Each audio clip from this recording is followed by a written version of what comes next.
강동우 백혜경의 성약의 정석. 예, 여러분들 안녕하십니까?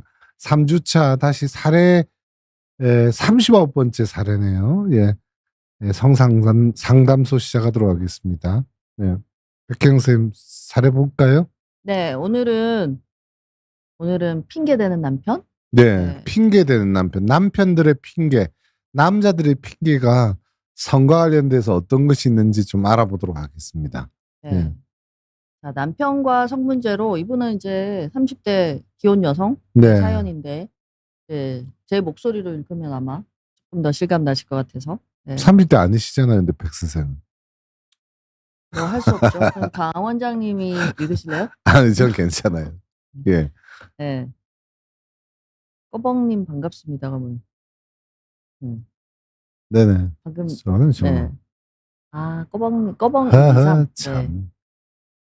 자, 시작하십시오. 네. 남편과 성문제로 심각하게 이혼을 고민 중인 30대 여성입니다. 남편과 저는 어머님들이 아는 지인 소개로 만나 연애 6개월 만에 결혼한 지 이제 2년이 되어 갑니다. 자, 2년째 되는 30대 여성이랍니다. 네.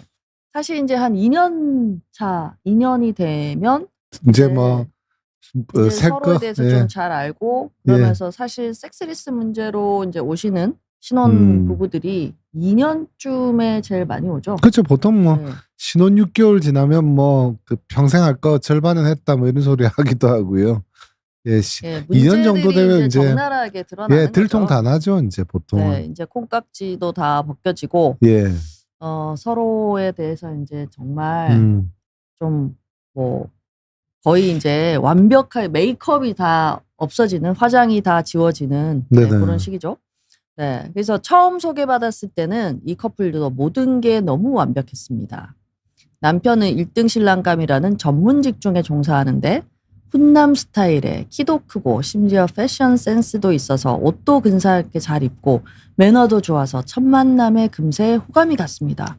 거의 뭐 완벽한 남자네요. 예, 왜 제가 저걸 듣는 순간 이렇게 가슴이 이렇게 좀 벌렁벌렁하죠? 마치 제 자신을 보는 것 같은데. 저까지는 괜찮습니다. 근데 이제 그다음부터는 제 얘기는 아니에요. 자, 저도 그러니까 이 여자분도 비교적 부유한 가정에서 남부럽지 않게 자랐고 해외에서 나름 명문 미대를 나온 디자이너입니다. 스스로 말하기 쑥스럽지만 학창 시절에 좋다고 따라다니는 남자들도 많았고 어디 가서 외모로 뒤지지는 않는 편이었어요. 그러니까 이게 완전히 훈남 훈녀. 네네. 완벽한 남성, 완벽한 커플이네요. 보통 남자들의 능력, 여자들의 남편의 능력, 여성의 외모 뭐 이러면 뭐 아주 잘 만났다고 그런 얘기 하죠. 네, 그러니까 이제 이분들이 이게 어머님들이 아는 지인 소개. 네네. 그러니까 뭐 글쎄요, 이게 요즘에는 그런 뭐 결혼정보회사라는 곳이 있기 때문에 뭐 그런데 예전에는 이렇게 중간에 중매하는. 근데 중매쟁이를 저렇게 표현하기도 해요. 그냥 아는 지인의 소개로 만났다. 그러니까 이제 어느 정도는 양가에 또 이제 그 어떤 양쪽의 스펙이 좀 이렇게 잘 맞아 떨어지는. 결정사도 뭐 보통 아는 지인의 소개다. 뭐 유명인들도 그러잖아요. 우연히 뭐 극장에서 만났다 뭐 그러는데. 뭐 어쨌거나 이분들이 그래도 뭐 여러 가지로 조건도 많지만 또 서로한테 호감을 느꼈잖아요. 그러니까 어쨌거나 외모가 여자분도 이게 보니까 미인이신 것 같고 남자분도 키도 크고 패션 센스에 매너도 좋고 훈남 스타일 이러면 뭐 거의 완벽에 가까운 남자죠. 그래서 첫 만남 이후 서로 호감을 느껴 바로 교제를 시작했고 양가에서도 우리 결혼을 반기는 분위기라서 일사천리로 결혼까지 하게 되었습니다. 그러니까 6개월이면 좀 빨리 결혼을 한 거죠. 6개월이면 조금 연애 기간이 사실 저는 한 1년 이상은 돼야 되지 않나. 사계절을 한번 거쳐 봐야 된다. 그렇죠. 6개월 만에 결혼했다는 거는 뭐 훨씬 더 전에 훨씬 더 전에 결혼 결정을 했고 또 이게 이미 어느 정도는 이제 이 양쪽에 뭐 비슷하겠죠, 연령대가. 그래서 좀 약간 고르고 골라서 서로 이제 맞는다 해서 이제 그 결혼하게 된 그런 커플인 것 같아요. 자, 그런데 우리 사이에는 극복하기 어려운 문제가 있었는데요. 바로 속궁합 문제입니다. 그러니까 뭐 우리한테 사연을 예. 보냈겠죠. 네네. 네. 자, 다음. 네. 이 사례가 좀 기네요. 네네. 자, 남편은 굉장히 예민한 사람입니다. 아, 예, 궁금해요. 어떤 네. 사람인지. 취향도 까다롭고 냄새에도 민감하고 완벽주의 성향도 있어서 자기가 마음에 들지 않으면 절대 안 하고 또 안 되는 게 많습니다. 시어머니가 남편이 그간 수많은 여자들을 소개받았는데 저를 만나고 처음으로 자기의 마음에 드는 사람을 만났다고 했다는 거예요. 처음에는 그냥 하는 말인가 했는데 그냥 이제 듣기 좋으라고. 근데 이제 그게 무슨 말인지 알 것 같아요. 그래서 정말 힘듭니다. 뭐 어떻게 보면 다른 여자들 어지간한 여성들은 성에 차하지도 않았는데 이 며느리, 그러니까 이제 지금 우리 사연자 분이죠가 이제 드디어 마음에 드는 사람을 만났다. 네. 이게 뭐 쉽게 말해서 눈이 높은 거죠. 네, 눈이 높고. 근데 이제 그게 좋은 것만은 지금 아닌 것 같고 너무 힘들다고 하네요. 네, 자, 남편은 일이 바쁜 와중에도 무조건 운동하러 매일 가고 저속 노화 식단에 각종 건강보조식품들 다 챙겨 먹고 의사라 그런지 건강과 체형 관리에 전문직이라든지 결국 그게 의사였네요. 네. 예. 이 건강과 체형 관리에 엄청나게 신경을 씁니다. 저한테도 조금만 살이 붙는 것 같으면 운동하라고 눈치를 줍니다. 피곤하겠네요. 네. 네. 그런데 이렇게 매일 운동하고 체형도 좋으면 성기능도 좋아야 하는 건 아닌가요? 네. 왜 웃으세요? 이 당사자는 이 남편분은 모르시지만 이 본인은 네. 너무 답답해서 자, 막상 거사를 치려고 하면 남편 몸의 반응이 시들합니다. 잠깐 되는 듯 하다가도 풀려버리는데 그러면 남편은 낮에 수술하면서 스트레스 많이 받아서 아니 근데 개인정보 너무 많이 나오는 거 아니에요? 지금 처음에 아니, 전문직이라 했다가 네. 그다음에 결국 의사라고 했다가 아니, 뭐 그럼 또 의사가 수술 세상에 얼마나 많은데. 예, 수술하는 의사가 외과 의사라는 건 물론 뭐 외과도 뭐 성형외과도 있고 정형외과도 있고 그렇죠. 뭐 정형외과도 있고 예. 뭐 흉부외과도 있고 예. 뭐 또 뭐가 있나요? 수술하는 과들 많죠. 안과도 있죠. 뭐. 근데 사실은 제가 왜 자꾸 웃냐면요. 네. 지금 이 내용을 보는데 실제로 이 케이스는 오늘 백 선생이 준비해 온 거예요. 백 선생 환자분인데 백 선생 환자분 중에는 뭐 저하고 주고받고 하면서 보는 경우도 있지만 가끔 백 선생님 혼자서 보는 경우도 있거든요. 근데 재미난 거는 제 환자 중에도 이런 분이 있고 실제로 제 친구 중에서도 비슷한 친구가 있습니다. 뭐 그 정도로 뭐 끝내주게 멋진 남성은 아니지만 아무튼 외과 의사 중에 이런 친구들이 있는데 아마 지금 제가 이렇게 얘기하면 좀 뜨끔할 거예요. 예. 그 와이프는 굉장히 친구가 제발 안 보기를. 예, 네. 당장 뭐 보기에 그 와이프는 당장 뭐 오래된 얘기인데요. 멋있긴 했었어요. 예, 아무튼 그래가지고. 네. 그래서 굉장히 흥미진진하게 들으시네요. 그렇게요. 네. 아니 뭐 근데 사실은 저희 병원에 우리 전문 직종 분들이 많이 오시긴 그렇죠, 하죠. 그렇죠. 네. 예, 그래서 워낙에 뭐 뭐 의사 쌤들 많이 오죠. 이런 비슷한 사연들은 워낙 많아서 자, 그래서 스트레스를 많이 받아서 그렇다. 어제 제대로 못 자서 피곤해서 그렇다. 네. 과음해서 그렇다 등등 핑계가 많습니다. 성관계를 시도하는 것도 너무너무 어렵고 피곤합니다. 조명도 자기가 원하는 밝기에, 원하는 음악에, 원하는 향기가 다 맞아 떨어져야 되고 거기다가 뭔가 그러니까 그게 다 맞아도 뭔가 마음에 안 드는 게 있으면 못합니다. 못한다는 게 이제 발기가 안 돼서 성의를 제대로 못한다는 얘기죠. 그러니까 이제 이게 뭐 안 한다가 아니고 좀 못한다잖아요. 그죠? 그러니까 이제 뭐 이게 안 돼, 오늘은 안 되겠어 이렇게 이제 자꾸 그러시는 거죠. 네네. 네, 그러니까 이제 이 수많은 남성들이 따라다녔던 나름 이 팔각형 미인이잖아요. 이 사연자분도 뭐 육각형도 아니고 팔각형. 그러니까 뭐 외모도 뭐 예. 여러 가지로 예. 이제 다 괜찮고 이렇게 따라다니는 남자도 많고 나 나름 명문 미대 나온 디자이너인데 그러니까 뭐 이렇게 까다롭게 굴고 이러니까 이제 그러고 겉보기는 껍데기는 참 멋있잖아요. 어쨌거나 뭐 세련되고 전문 직종에 키도 크고 아니 지금 쌍방이 그렇다는 얘기 아니에요? 그렇죠. 그러니까 이제 이게 완벽한 누가 보면 이제 선남선녀 커플이네. 인데 이게 좀 속빈 강정 같은. 그래서 그래서 급기야 제가 가슴이 작아서 허벅지가 두꺼워서 입냄새가 나서 등등 거의 인신공격으로 느껴지는 말을 하며 제 탓을 하는데 정말 너무 수치스럽고 서러웠습니다. 네. 네. 이게 참 나름이 이쁜 여자분이 이런 얘기를 당신이 가슴이 작아서 뭐 허벅지가 어쩌고 이래서 이 뭐 반응이 없다 이러면 그렇죠. 얼마나 속상하겠어요. 그렇죠. 이쯤 되면 이제 또 듣는 분들은 이제 그럼 남편은 얼마나 잘났길래 외모까지 출중하길래 이렇게 생각하실 거예요. 네. 네. 자, 고민 끝에 이 아내분도 고민을 했겠죠. 이게 뭔가 뭐 알아보고 이제 요즘에는 이렇게 조금만 하면 정보들이 다 나오잖아요. 네, 적나라하게 다 나오니까 이 아무래도 남편이 이게 반응이 자꾸 사그라들고 시들하고 이게 발기가 좀 문제가 있는 것 같은데, 라고 하니까 이제 그렇게 생각이 드니까 병원에 고민 가보라고. 끝에 제가 병원에 가보라고 어렵게 눈치가 보여서 어렵게 얘기했는데 남편이 자기가 문제가 있다고 생각하냐며 화를 냈습니다.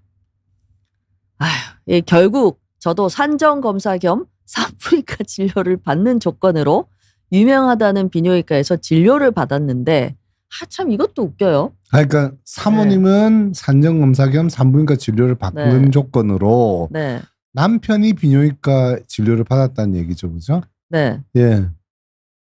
아니 그러니까 이제 근데 이것도 약간 본인의 문제를 좀 부정한다고 해야 될까요? 이 펄펄 뛰면서 화를 내면서 내가 문제가 있다고 생각하냐?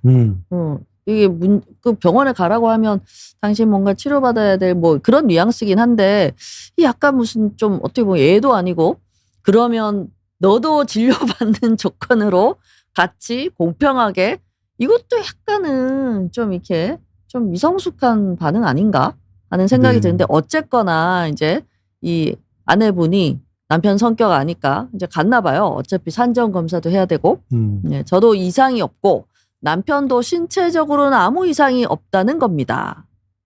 남편도 자기가 자위할 때나 전 여친과는 문제가 없었다고 합니다. 이런 경우 참 많죠. 네. 그럼. 네. 자, 그 이후로 남편은 더 기고만장해서 그러니까 비뇨기과를 갔는데 신체적으로 아무 이상이 없다. 그렇죠. 이렇게 얘기를 신체적으로 들었으니까. 이상이 없다는 거하고 또 성기능이 이상이 없다는 건 다르거든요. 네네. 그러니까 비뇨기과에서 할 수 있는 거는 신체적으로 아마 검사해봤자 뻔한 검사일 거예요. 전립선이 좋냐 안 좋냐 간접적으로죠. 그 다음에 뭐 호르몬 이런 게 괜찮느냐, 뭐 발기와 관련된 혈관이 뭐 건강하냐 안 하냐 그렇죠. 이 정도를 보는 도플러 건데 검사나 뭐 이런 걸 했겠죠. 많이 했다면 그거는 성기능과 관련된 신체적인 문제의 일부를 보는 것이지 성기능은 다른 문제, 예를 들어서 심리적인 문제라든지 또는 뭐 신경계 문제 이런 것도 영향을 많이 줘요. 근데 그쵸. 일반 비뇨기과에서는 그런 걸 성의학적, 저희가 하는 게 이제 성의학인데 성의학적 통합적인 관점에서 골고루 다 들여다보질 못하죠. 예. 예. 그래서 이제 정상이라는 게 다 정상은 아니에요. 그렇죠. 이제 근데 실제로 저희 뭐 진료실에 이런 남성분들 참 많이 만나죠. 엄청납니다. 네. 뭐 오늘 내가 유명한 어디 비뇨기과에 갔는데 나는 아무 이상이 없다고 했다.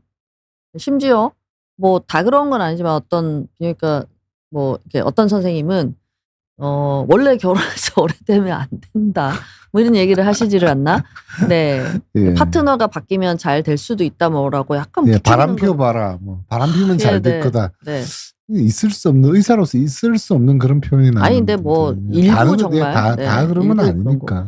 네. 그래서 하여간 남편은 그 이후로 유명하다는 비뇨기과에서 이제 신체적으로 아무 이상이 없다. 그래서 더 기고만장해서 노골적으로 저를 탓합니다. 나는 문제가 없는데 제가 섹시하지 않아서 자기가 반응이 없는 것 같다고 해서 저도 나름 노력을 했습니다. 남편이 원하면 야한 속옷이나 동영상 이상한 도구들도 사용해 보려고 했는데 그러면 처음에는 좀 반응이 나오는 것 같다가 결국에는 다시 반응이 시들해집니다. 비뇨기과에서 발기약도 처방받아 먹어봤는데 그래도 조금 낫긴 한가 봐요. 그래도 반응이 충분하지는 않습니다. 시댁과 친정에서는 노산이라 빨리 임신해야 되는데 임신해야 된다고 저를 압박하고 남편은 제 탓만 하고 있고 저는 너무 우울하고 지친 상태입니다. 이런 남편과 희망이 있을까요? 아유 속상하시겠네요. 네. 어떠세요? 희망이 있습니까? 아유, 뭐, 이 남편분을 병원에 잘 데리고 오고, 이 남편분이 본인 문제를 좀 그래도 인식을 하고 노력을 한다면 희망이 있죠. 근데, 엄밀히 말하면 오늘, 그러고 보니까 어제 오늘도 그런 얘기를 했네요. 제가. 제 환자 중에 이제 이 케이스는 아닌데, 거긴 또 변호사님이세요. 변호사님인데, 아마 그분들 보면 그 뭐 자기들 내용하고 거의 비슷하다는 소리를 너무 비슷한 분들이 많아서 간혹 이제 내 이야기 아니냐 하고 이제 막 너무, 하시는 분이 있는데 너무 많습니다. 저희 정말 병원에. 어떻게 이렇게 비슷하냐 할 정도로 네, 제가 이제 혹시 뭐 그렇지 않으세요 이렇게 얘기하면 환자분들도 처음 오시는 분들이 깜짝 놀라서 선생님 그거 어떻게 하세요? 그래서 다 비슷비슷하다라고 말씀을 드리죠. 맞아요. 그래서 오늘도 그 변호사님은 자기는 절대로 자기 와이프하고는 발기가 안 될 것 같다.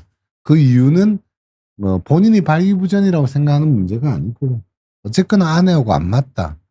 그래서 아내하고 또 결혼 또 왜 했냐 그랬더니 자기가 뭐 이렇게 고시 공부할 때 옆에 지켜줘서 고마웠대요. 그때는 뭐 마음에 들었던 의리에. 거죠.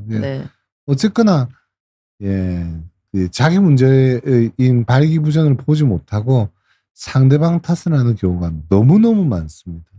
제가 아마 여러 방송에서 몇 번이나 얘기를 했을 거예요. 저희 병원에는요, 아내가 종아리가 굵다. 여기는 아까 허벅지가 두껍다 했는데. 단골 레파토리입니다. 네. 종아리가 굵어서 안 된다. 가슴이 작다. 또 가슴은 뭐 좀 큰데, 덩달아, 정확하게 표현해 드릴게요. 가슴은 큰데 덩달아 유두가 너무 커서 징그럽다. 뭐 유두 색깔이 좀 진하다, 연하다. 뭐 별의별 소리를 다 합니다. 쌍꺼풀을 안 해서 매력을 못 느껴서 발기가 안 된다. 여러분들 생각을 해보세요. 여러분들 중에도 뭐 지금은 안 건강할 수도 있어요. 건강했던 상황이 있는데 상대에 따라서 쌍꺼풀을 하면 발기가 되고 쌍꺼풀을 안 하면 발기가 안 되면 그게 여러분들 그게 정말 취향 같습니다. 그게 정상 같아요. 그게 왜 그러냐면 그런 식으로 자기가 발기가 안 된 거를 핑계를 대는 거예요.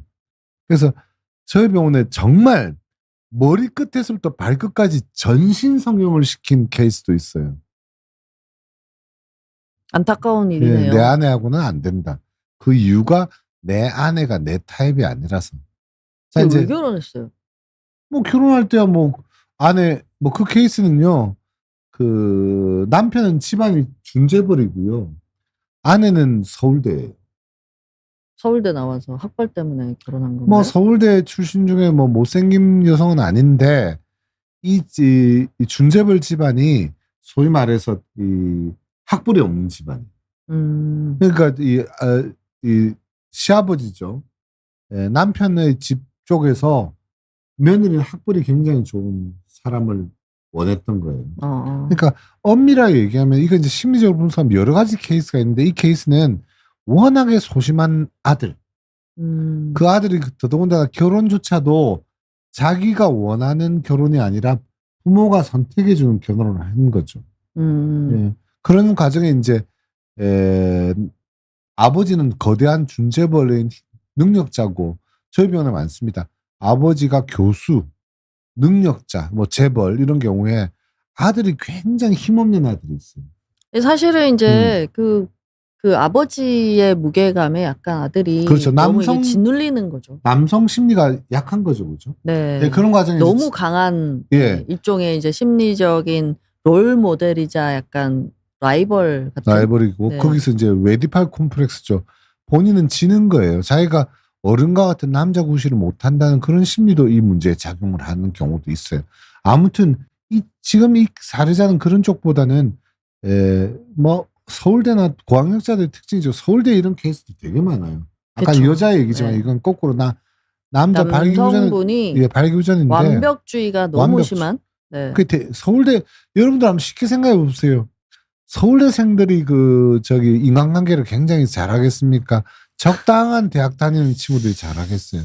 공부도 잘하고 물론 인간관계도 잘하는 뭐 너무너무나 완벽한 경우는 또 있지만 그 서울대생들 저도 서울대 나왔습니다만 서울대생들 특징들을 보면 이렇게 맨날 앉아서 공부만 하고 눈빛 하나 못 마주치고 인간관계에 약하거든요. 아무래도 공부를 열심히 하려면 좀 샤이하고 조용하고 과묵하고 막 좀 그래야 되니까. 샤이하고 인간관계 기술을 많이 경험할 시간에 책만 보고 자랐던 거예요.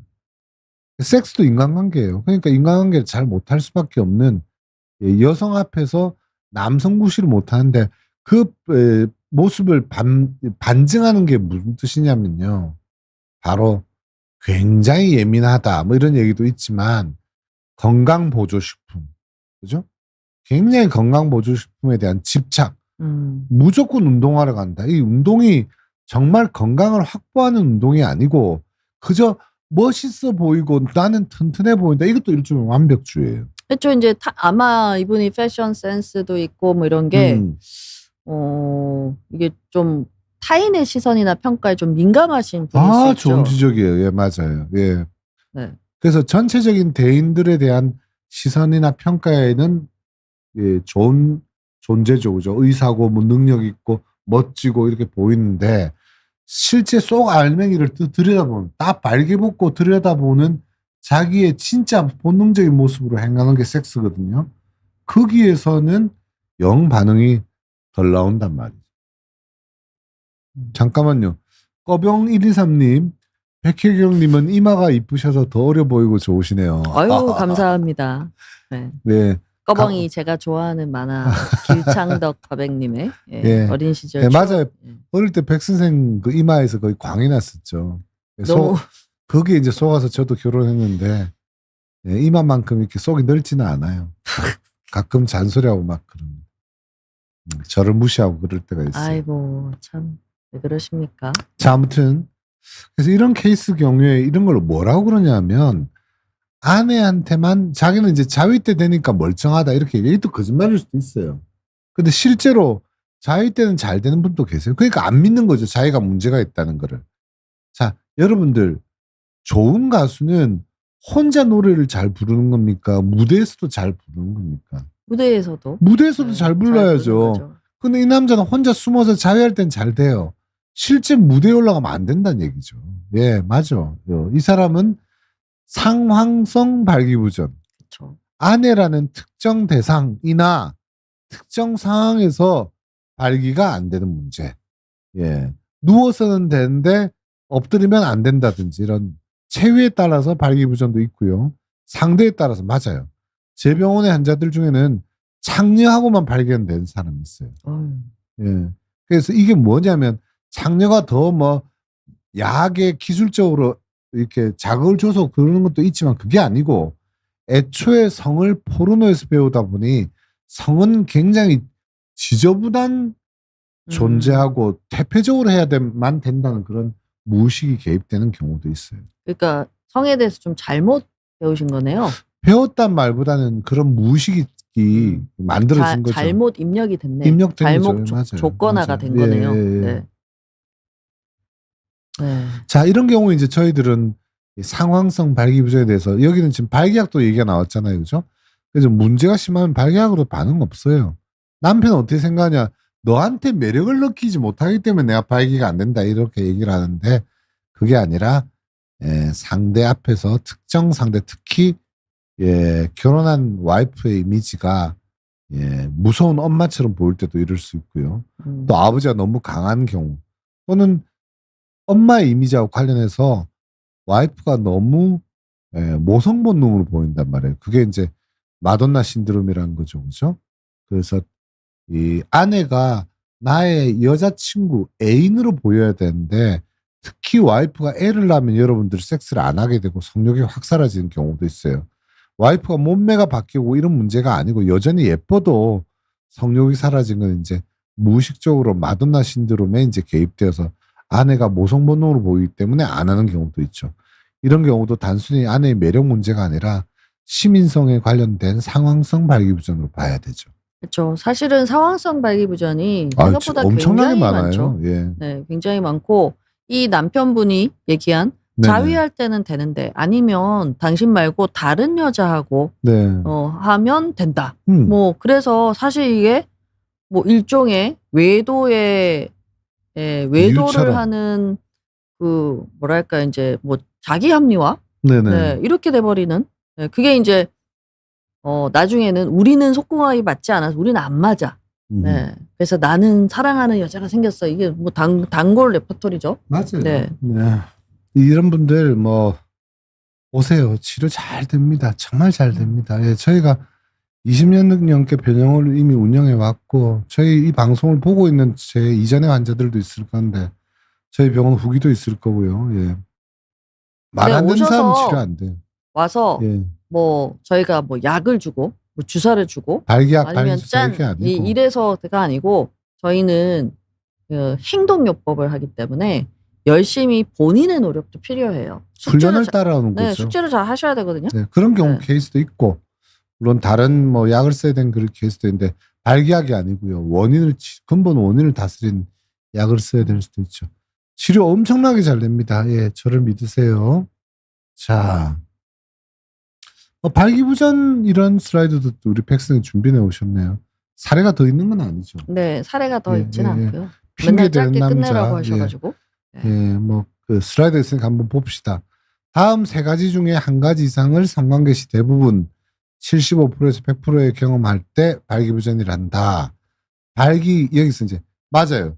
발기 시작이 어려움. 이것만 발기니까 발기부전이라고 생각하는 분 있어요. No. 네. 발기부전은 유지가 안 되는 2번도 들어가요. 하여튼 성행위를 시작해서 성행위가 끝날 때까지 발기도 다 유지가 잘 돼야 되는데 그게 안 될 때도 둘 다 있거나 둘 중에 하나가 있는 경우. 세 번째는 발기 강직도에 그러니까 어느 정도 커지긴 커져 있는데 발기가 되긴 되어 있는데 딱딱함이 예전보다 훨씬 떨어져서 성행위가 부담스럽거나 성행위에 실패할 때 이걸 발기부전이라고도 하죠. 예. 자, 그래서 원인은 이런 것들이란 얘기예요.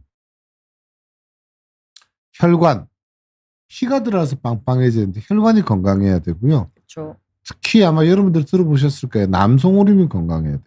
발기약을 주는 게 아니고 혈관이 안 좋으면 혈관을 고쳐야 되고 호르몬이 안 좋으면 호르몬 부분을 고쳐야 되고 신경이 안 좋으면 신경계를 고쳐야 되고 심리가 안 좋으면 심리적인 부분을 안정화시켜야 되고 저희들은 이런 원인을 어떤 사람은 4개 다 원인이 있는 경우가 있고요.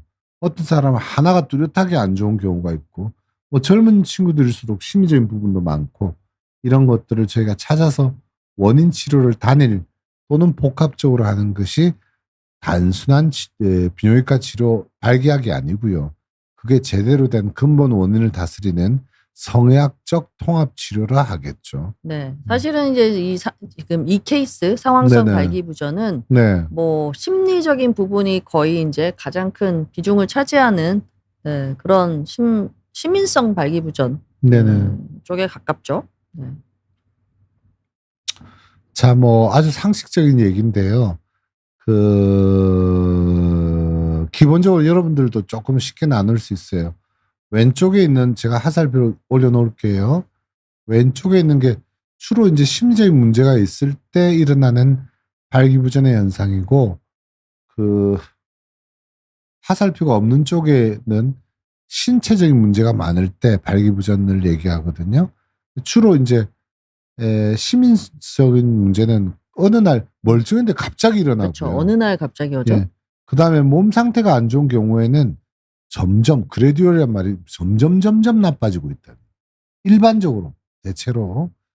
그다음에 상황에 따라서 어떤 때는 되고 어떤 때가 안 되는 경우가 시민성에서 많고요. 네. 그다음에 몸이 안 좋으면 뭐 그런 거 상관없어요. 다 안 돼요. 네. 그래서 여러분들이 와이프가 마음에 들어서 되고 와이프가 마음에 안 들어서 안 되고 이런 게 아니고요. 장녀하고는 잘 되고 와이프하고는 안 되고 이런 게 단순히 와이프가 덜 섹시해서가 아니고 본인이 이런 시민성 발기부전의 패턴을 갖고 있다. 상황성 발기부전의 패턴을 갖고 있다는 걸 아셔야 됩니다. 실제로 간헐적으로 일어나고 늘 그렇고. 네. 그런데 몸이 괜찮으니까 논코이탈 그러니까 삽입을 뭐 하지 않는 하거나 이럴 때는 발기 괜찮은 때는 거죠. 리지드 강직도가 있고 몸이 안 좋으면 자위할 때도 더 안 좋을 수도 있고. 아침 발기도. 아침 발기도 심리적인 건 몸 상태는 괜찮으니까 멀쩡하고 아침 발기가 몸 상태가 안 좋으면 안 될 수도 있고 그죠? 예. 심리적이고 성적인 그런 이슈들이 아주 길게 문제를 가지고 있고요. 예. 그 다음에 이쪽은 이제 발기부전 때문에 이제 여러 가지 사건들이 생기는 거죠. 예. 파트너 문제가 시작부터 있고, 그리고 앵자이티, 불안증이나 피어, 두려움이 기본으로 깔려있다. 사실은 말을 안 하지만 나는 부족해, 나는 모자라, 그 기본적인 개념의 가장 근원적인 어떤 행동 하나가 아까 이 남편 같은 경우에도 건강, 의사는 건강보조식품 그렇게 중시 안 하거든요. 그죠? 의사답지 않게 또 건강보조식품. 예. 아주 굉장히 예민하고 이 남성이 되게 완벽하고 깔끔하고 이런데 좀 완벽주의, 좀 강박적인 것도 있는 것 같고 네. 굉장히 텐션 레벨이 긴장도가 굉장히 높은 사람이죠. 네네. 보통 이렇게 완벽주의가 있는 사람들이 네. 항상 이렇게 긴장하고 있거든요. 그렇지. 자기의 기준이 높아요. 보면 남편이 눈이 되게 높아서 어지간한 여자는 다 싫다고 하고 이제 저기 거의 그 뭐 팔각형 미인인 우리 사연자분을 보고는 네.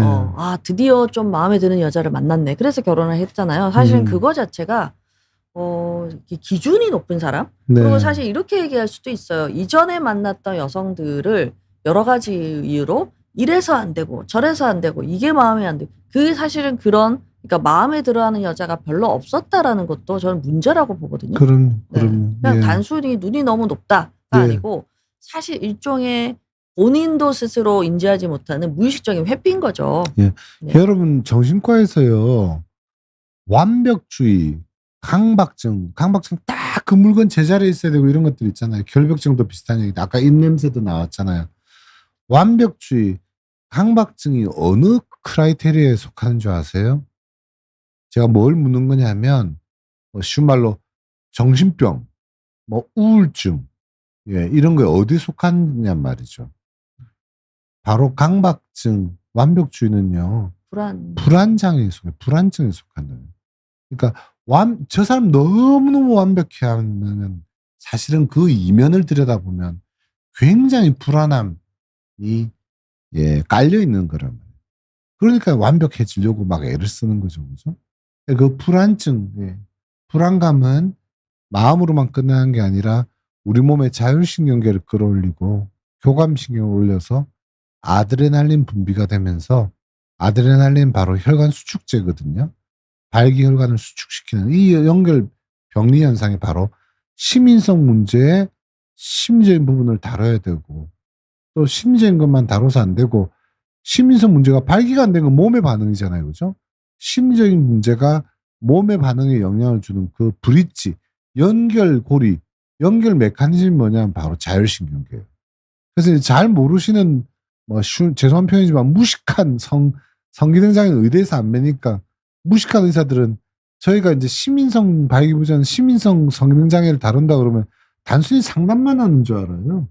이 상담도 중요하죠. 네, 인지행동 치료가 성치료의 기본 치료. 예, 심리적인 것도 다루지만 방금 얘기했잖아요. 예, 이게 사실은 전략과 전술인데 치료에 굳이 알려드리자면 심리적인 부분 플러스 그걸 통해서 일어나는 자율신경계의 불안정, 그래서 일어나는 혈관의 수축 문제, 아드레날린 문제, 이걸 같이 고쳐야 치료가 되죠.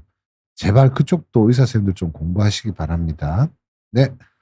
자, 오늘은 이론적인 얘기는 여기까지 하고요. 또 몇 가지 또 질문이 좀 올라왔네요. 좀 어려운 질문인데요. 네, 음악사랑 TV님께서 자, 프랑스에는 부부 사이의 성관계 의무가 사라진다는 뉴스를 봤습니다. 프랑스의 변화, 결혼은 섹스 계약이 아니다. 우리나라는 부부 사이의 지속적인 성관계 거부가 이혼 사유인데 우리나라도 변화가 있을까요? 두 분은 어떻게 생각하세요? 네. 어떠세요? 프랑스에서 이게 의무가 사라진다는 이런 어떤 법적인 그게 있나 보네요. 글쎄 근데 글쎄 결혼은 많은 사람들이 일반적으로 섹스를 우리 두 사람 사이에 내가 성관계를 이 사람하고만 가지겠다는 무언의 또는 그 사회적인 법적인 약속이죠. 저는 그게 그 결혼의 핵심이라고 생각을 하고 있고 많은 사람들이 이건 저 혼자만의 생각이 아니고 그 많은 사람들이 그렇게 생각해 왔죠. 근데 이게 뭐 최근에는 그 결혼에 대한 정의가 이제 당사자들이 서로 합의해서 원하는 대로 가면 되는 거니까 그거는 거기에 대해서 당사자들이 합의하면 뭐 대표적인 경우가 거기잖아요. 버지니아 울프잖아요. 버지니아 울프는 합의를 해서 섹스리스였거든요.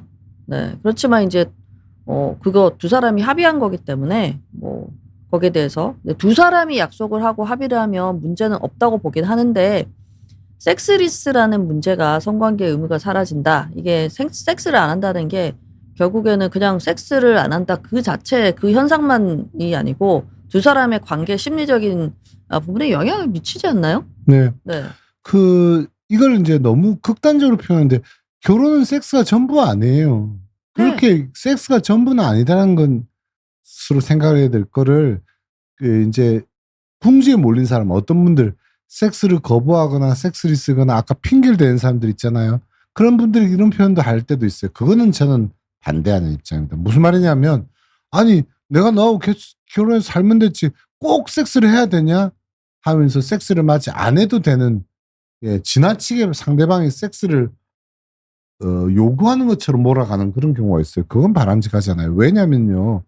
섹스는 결혼에서의 섹스는 뭘 의미하면 단순히 욕구 충족이 아니라 그 욕구 충족은 쉬운 말로 술집 아가씨, 장녀, 성매매에서 일어나는 걸 얘기하는 쾌락의 문제고 그 결혼에서의 섹스는 친밀 관계의 상징적인 거예요. 인티머시라고 그러죠. 친밀감의 상징적인 것이기 때문에 저희가 섹스리스 연구를 우리나라의 시작부터 저희가 섹스리스를 개념을 가지고 왔고 그다음에 여러분들 아시겠지만 몇 차례 그죠? KBS를 통해서 EBS를 통해서 또 라이나 생명을 통해서 그 섹스리스 문제를 저희가 4년 단위로 계속 이렇게 연구해 왔었거든요.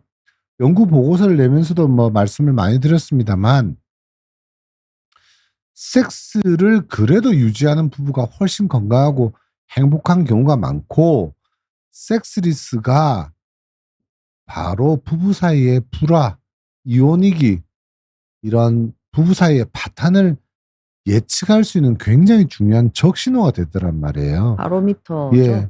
그래서 섹스를 꼭 해라는 뜻은 또 이렇게 얘기하면 지금 섹스를 의무적으로 해라는 메뉴니까 그게 아니고 여러분들 섹스를 통해서 상대방과 두 사람의 애정, 친밀감을 자꾸 확인하는 기회를 갖는 게 어쨌거나 건강할 수 있다는 얘기입니다. 그렇죠. 예. 네. 그리고 이제 아까 버지니아 울프 얘기를 해서 제가 좀 부연 설명을 하자면 버지니아 울프가 섹스리스 그러니까 성관계를 안 하는 결혼을 원했던 거는 어렸을 때 이제 의붓 오빠한테 성폭행을 당했거든요. 그래서 이제 되게 남녀간의 섹스를 굉장히 혐오했고 그렇죠. 그리고 이제 사실 저 동성 애인이 저기 레즈비언 동성 애인이 또 있었다는 이야기도 있고 네.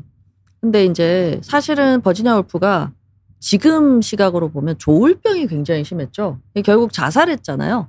네. 그래서 뭐 그 보면 전기나 버지니아 울프 일대기를 이렇게 보면 이게 조증과 심한 사이코틱 디프레션을 왔다 갔다 했거든요. 그래서 마지막에 결국에는 강가에 빠져서 죽은 게 본인이 이제 우울한 상태에서 네, 너무 고통스럽게 이렇게 나는 그냥 죽고 싶다. 이게 전형적인 조울병의 바이폴라 디프레션에서 있는 작품 활동 끝내고 확 죽어버리는 네. 이게 이제 해밍웨이도 비슷했죠. 근데 어쨌거나 버지니아 울프가 섹스리스 그 성욕이 없었다라는 게 사실은 그게 그 사람의 정신 건강에 좀 사실은 그렇지. 문제가 있었던 거예요. 마음 아픈 이야기인데. 맞아요. 마음 아픈 네, 이야기죠. 마음 아픈 이야기인데. 그러고 사실 뭐 나는 무성애다 이런 얘기 많이 하잖아요. 네. 근데 무성애가 뭐 그 요즘에는 인정해줘야 되고 뭐 1%가 얘기하는데 사실은 무성애가 다른 어떤 성격 장애나 어떤 문제 성기능 장애도 있어요. 네, 성기능 장애도 있고 이제 문제한 그 드러난 빙산에 무리로 드러난 어떤 현상일 수 있거든요. 네. 네. 지금 베제크님이 아주 쉬운 표현인데 이 여기도 굉장히 큰 답이 숨어 있어요. 베제크님이 어떻게 글을 올리셨냐면 친구 한 명도 남편의 요구에 응해주기 싫다 하면서 왜 해야 하는지 모르겠다고 합니다. 이렇게 얘기했거든요. 왜 해야 하는지 모르겠다. 나는 하기 싫다는 거잖아요.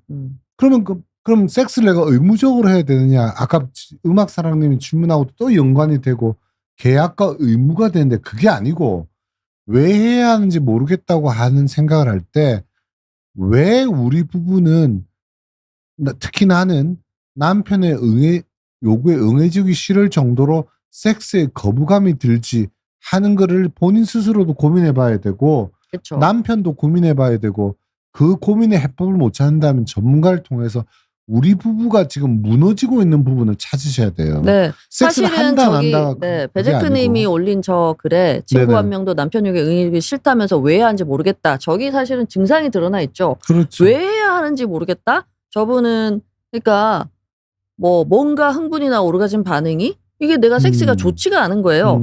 또는 저 표현 많이 하시는 게 아프신 분들이 많이 하거든요. 그런 경우도 있고 여성들 같은 경우는 통증이 심한데 이거 도대체 왜 해야 되는지 모르겠다.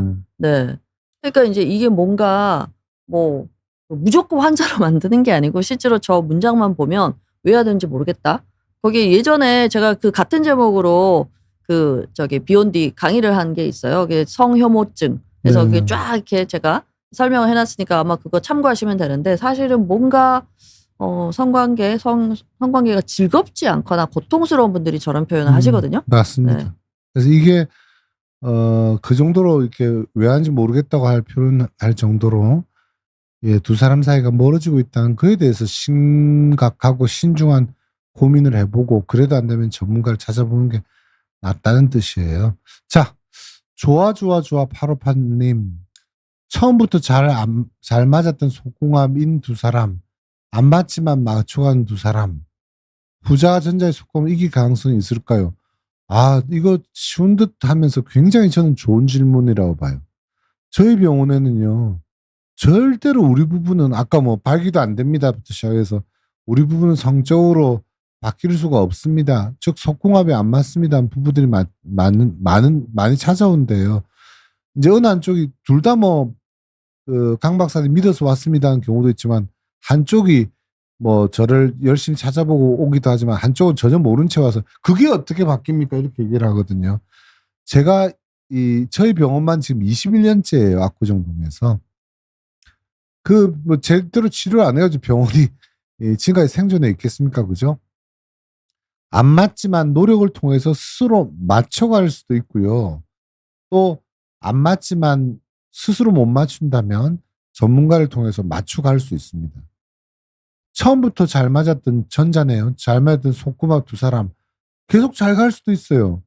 근데 계속 잘 가는 게 아니라 처음에 잘 맞아도 서로 노력 안 하면 무너지기도 하거든요. 뻔해지기도 한단 말이에요. 그래서 안 맞지만 맞춰가는 두 사람이 부자가 조아님 말씀대로 전자의 속궁합을 이길 가능성이 꽤 있습니다.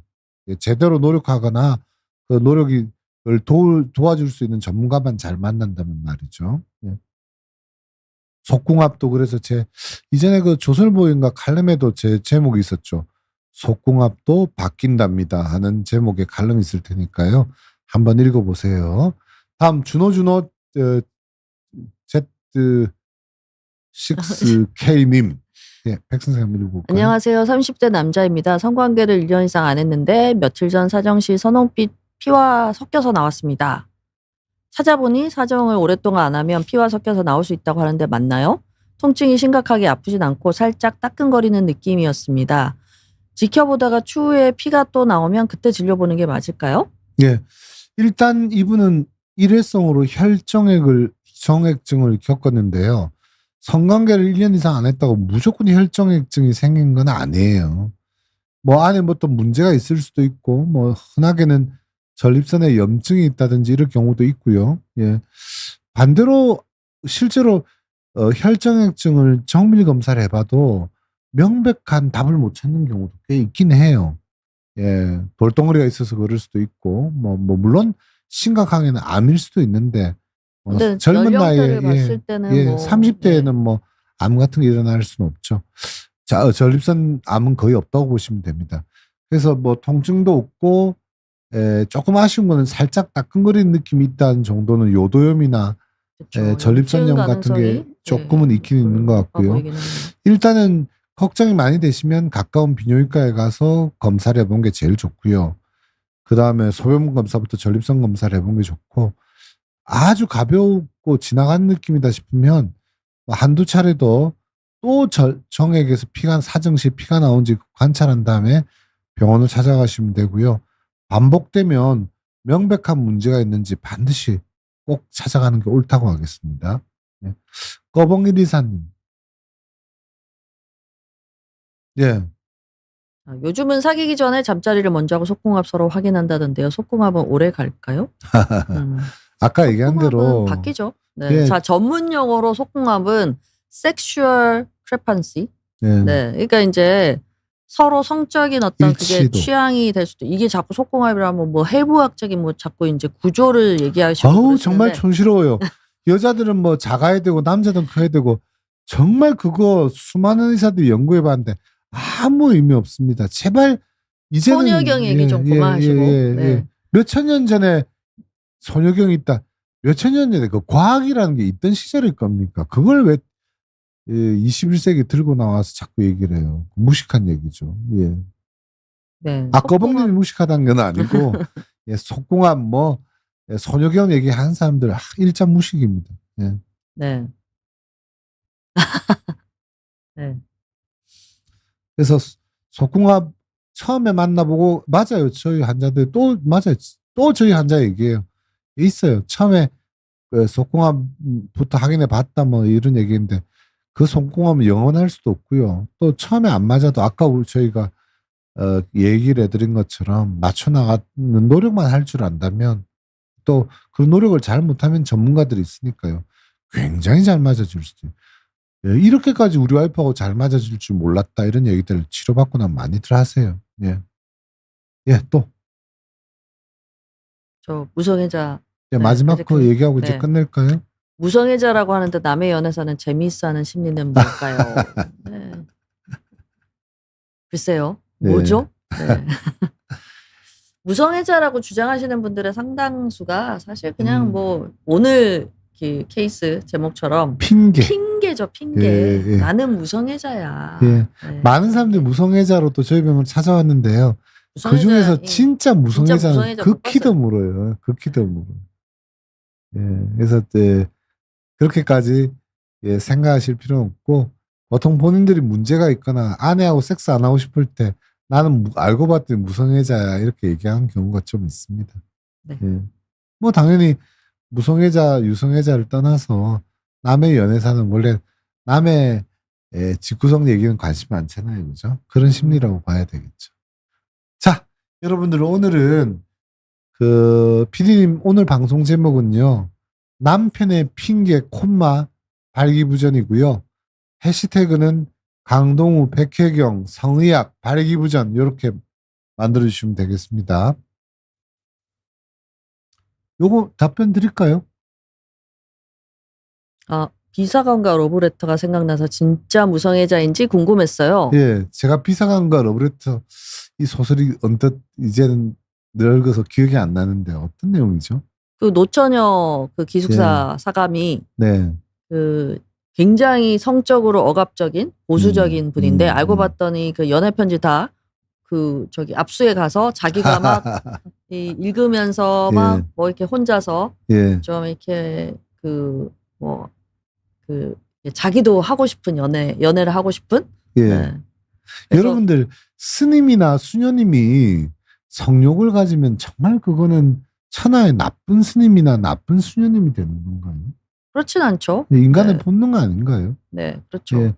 무성애자들이 그럼 다 수녀님과 스님이 돼야 되는 건 아니잖아요. 그렇죠. 인간의 본능일 뿐이고, 그분들께서는 성이 상대적으로 중시되지 않으니까 금기시라는 면이 있고, 그래서 좀 절제하는 생활을 하는 것이지, 스님이라고 해서 다 무성애자나 또는 수녀님도 마찬가지지 않을까 싶어요. 그렇죠. 뭐 어떻게 보면 본인이 중요하게 생각하는 종교적인 영적인 어떤 그 레벨에 도달하기 위해서 본인이 하는 일종의 노력?